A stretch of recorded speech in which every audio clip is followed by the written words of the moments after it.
नमस्कार, जय हिंद। मैं मोहन पाठक और आप देख रहे हैं एमपीएस हिंदी यूट्यूब चैनल पर नए हैं तो एमपीएस हिंदी को सब्सक्राइब करके daily current affairs, news analysis और वनडे एग्जाम्स की तैयारी के लिए हमारे साथ जुड़ सकते हैं। अंत में अपने विचारों को कमेंट बॉक्स में ज़रूर बताया करिए, जिससे कि हमें पता चल सके कि आप तक कंटेंट सही तरीके से पहुंच रहा है। बिम्स्टेक है क्या? प्रधानमंत्री नरेंद्र मोदी का दौरा चल रहा है और वहाँ से वो अब आज के दिन में श्रीलंका में हैं और वहाँ पे वार्ता चल रही है। श्रीलंका का एक सेपरेट वीडियो हम अलग से बनाएंगे, क्योंकि वहाँ का मुद्दा अलग है और बिम्स्टेक का मुद्दा अलग है। हम बता दें कि बिम्स्टेक होता क्या है। 1990 के दशक में जब शीत युद्ध हुआ, तो शीत युद्ध के अंत और सोवियत संघ के पतन के बाद दुनिया तेज़ी से बदल गई। ग्लोबलाइजेशन के दौर में देशों को आर्थिक गठबंधन बनाने पर मजबूर होना पड़ा। साउथ और साउथ ईस्ट एशिया के देशों में इस बात की ज़रूरत महसूस होने लगी कि अब हमारा भी कोई एक संगठन होना चाहिए जो एक दूसरे को मदद कर सके।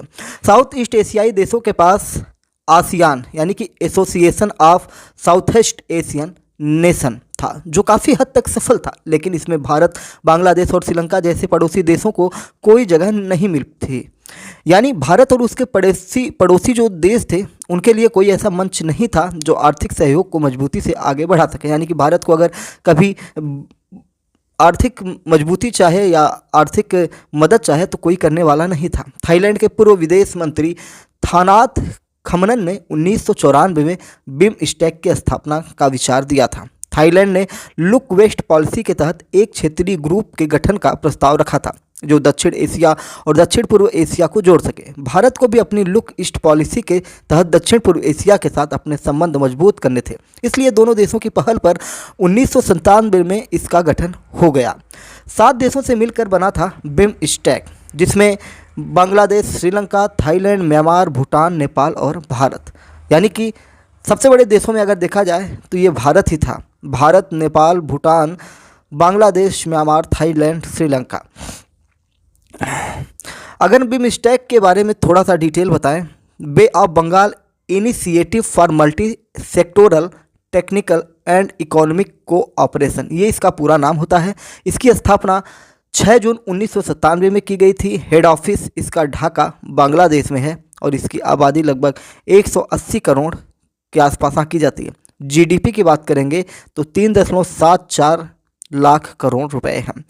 2014 की बात करते हैं, जब प्रधानमंत्री नरेंद्र मोदी सरकार बनाकर आए थे। साल 2014 में देश में 10 साल बाद भारतीय जनता पार्टी की सरकार बनी थी। मोदी ने प्रधानमंत्री पद की शपथ ली। इसमें पाकिस्तान के तत्कालीन प्रधानमंत्री नवाज शरीफ के साथ सार्क देशों के 6 नेता भी आए।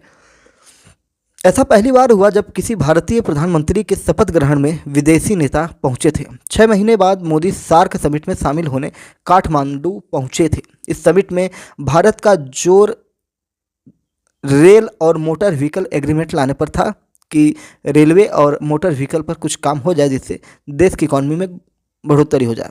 लेकिन पाक सरकार ने इसमें अड़ंगा लगा दिया। इतना ही नहीं, पाकिस्तान ने सार्क में ऑब्जर्वर कंट्री चीन के सिल्क रोड प्रोजेक्ट को पेश करने की वकालत भी कर दी। मोदी इससे इतना नाराज हुए कि उन्होंने नवाज शरीफ से आधिकारिक मुलाकात तक नहीं की। साल 2016 में उरी अटैक के बाद भारत ने सार्क समिट में शामिल होने के लिए पाकिस्तान जाने से इनकार भी कर दिया।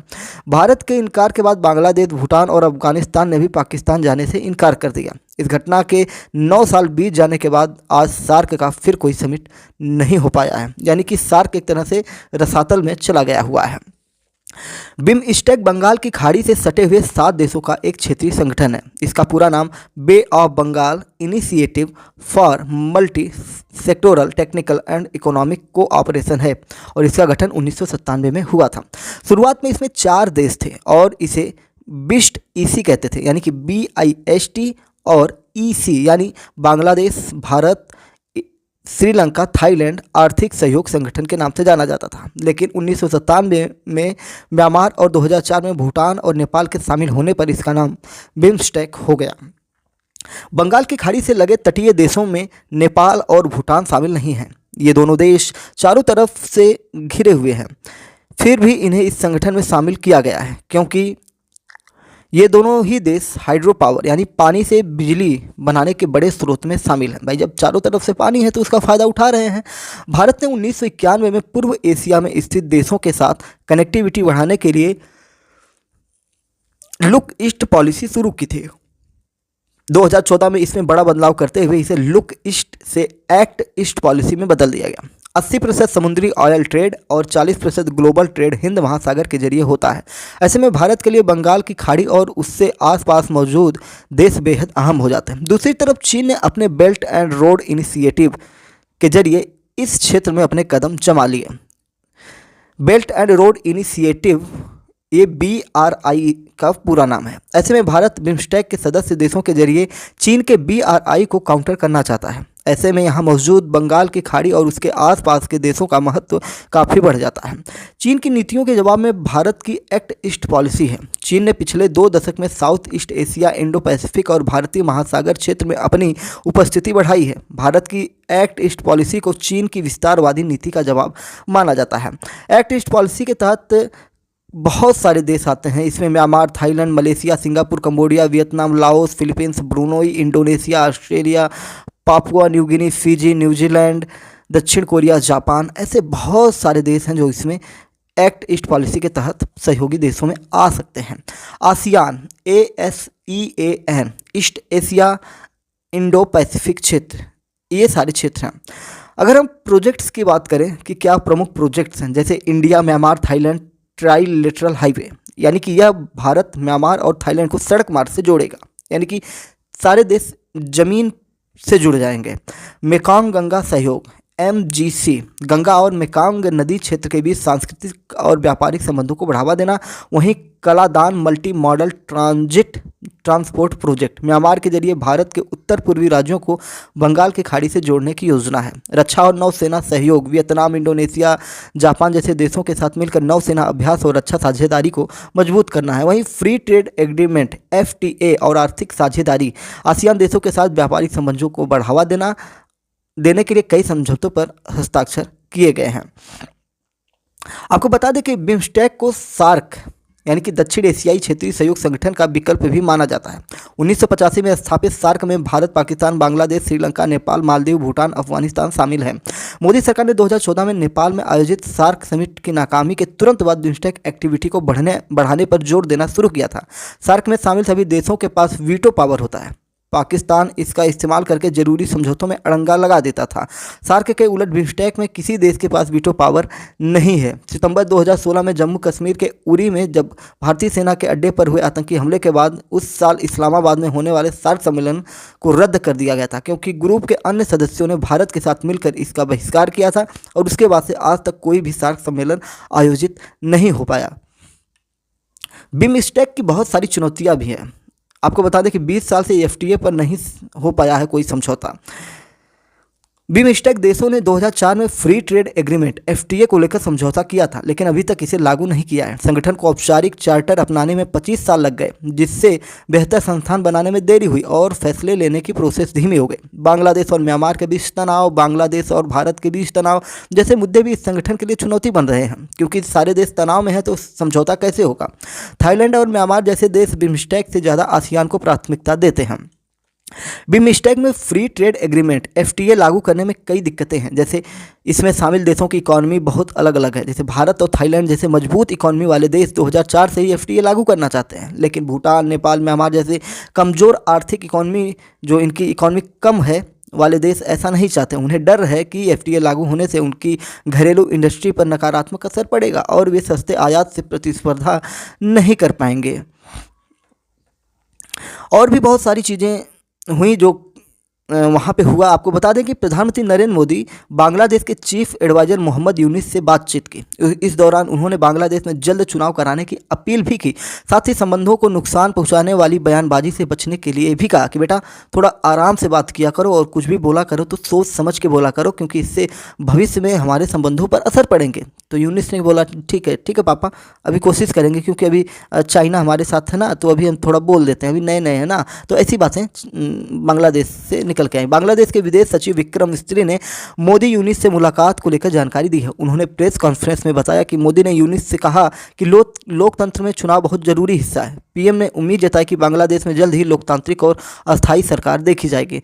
दोनों नेताओं के बीच बांग्लादेश में अल्पसंख्यकों की हालत पर भी बातचीत हुई, क्योंकि आप जानते हैं ना कि हिंदुओं के साथ कितना वहाँ पे बर्बरता की गई। जब शेख हसीना की सरकार को पलटकर यूनिस वहाँ पे आए तो बहुत ज़्यादा दंगा फसाद हुआ, हिंदुओं को मार के भगाना, उनकी हत्या करना, उनके अस्मिता को लूटना, बहुत सारी चीज़ें वहाँ पे हुई जिसका भारत ने खुलकर विरोध किया। साथ ही साथ डोनाल्ड ट्रंप ने तो बांग्लादेश की खटिया ही खड़ी कर दी थी।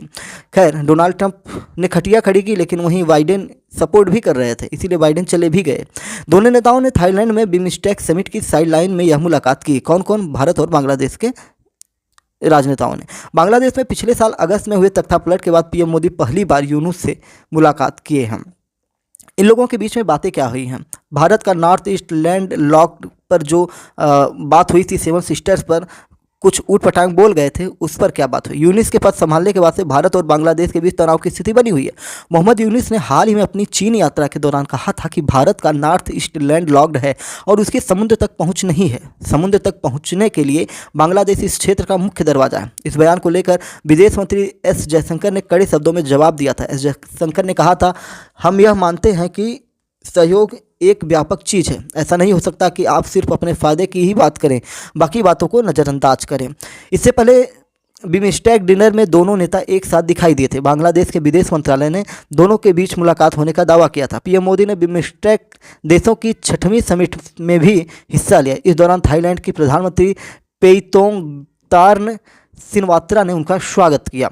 इससे पहले उन्होंने म्यांमार के मिलिट्री लीडर जनरल मिन आंग से मुलाकात की। इस दौरान पीएम मोदी ने म्यांमार में भूकंप की वजह से मारे गए लोगों के प्रति संवेदना व्यक्त की। साथ ही कहा कि भारत म्यांमार की मदद के लिए हर संभव प्रयास करेगा। बिमस्टेक के बाद प्रधानमंत्री मोदी थाईलैंड के ऐतिहासिक वात फो मंदिर गए। यहाँ पीएम ने बौद्ध भिक्षुओं से मुलाकात की और मंदिर में पूजा की। वात फो मंदिर बैंकॉक में स्थित है और अपने विशाल लेटे बुद्ध यानी रिक्लाइनिंग बुद्धा प्रतिमा के लिए फेमस है। वात फो थाईलैंड के सबसे पुराने मंदिरों में से एक है। इसमें 1000 से अधिक बुद्ध प्रतिमाएं और 90 से अधिक स्तूप हैं। थाईलैंड में पीएम मोदी ने राजा महा वजीरालोंगकोर्न और रानी सुतीदा से मुलाकात की। यह बैठक बैंकॉक के दूषित महल में हुई। पीएम मोदी ने राजा को बिहार की प्राचीन गुप्त और पाल शैली में बनी पीतल की सारनाथ बुद्ध प्रतिमा भेंट की। पीएम मोदी ने रानी सुतीदा को उत्तर प्रदेश के वाराणसी की प्रसिद्ध ब्रोकेड सिल्क शॉल भेंट की। 1990 के दशक में जब शीत युद्ध हुआ था और सोवियत संघ के पतन के बाद दुनिया तेजी से बदली थी, तब बिमस्टेक के बनाने को लेकर लोगों के मन में सवाल आया था और उसी बिमस्टेक में प्रधानमंत्री नरेंद्र मोदी ने अपनी प्रतिभागिता दी और फिर उसके बाद मामला किस प्रकार से आगे बढ़ा। प्रधानमंत्री नरेंद्र मोदी श्रीलंका में हैं। आज श्रीलंका दौरे का मैं आपको एक्सप्लेन करता हूं क्या क्या चर्चाएं हो सकती हैं। जल्द ही अभी मैं कुछ ही देर में वो वीडियो ला दूंगा। एमपीएस हिंदी पर नए तो चैनल को सब्सक्राइब करके daily current affairs news analysis के लिए हमारे साथ जुड़ सकते हैं और अपने दोस्तों में वीडियो को शेयर कर सकते हैं। अपने विचारों को कमेंट बॉक्स में बता सकते हैं। जय हिंद, नमस्कार, भारत माता की जय।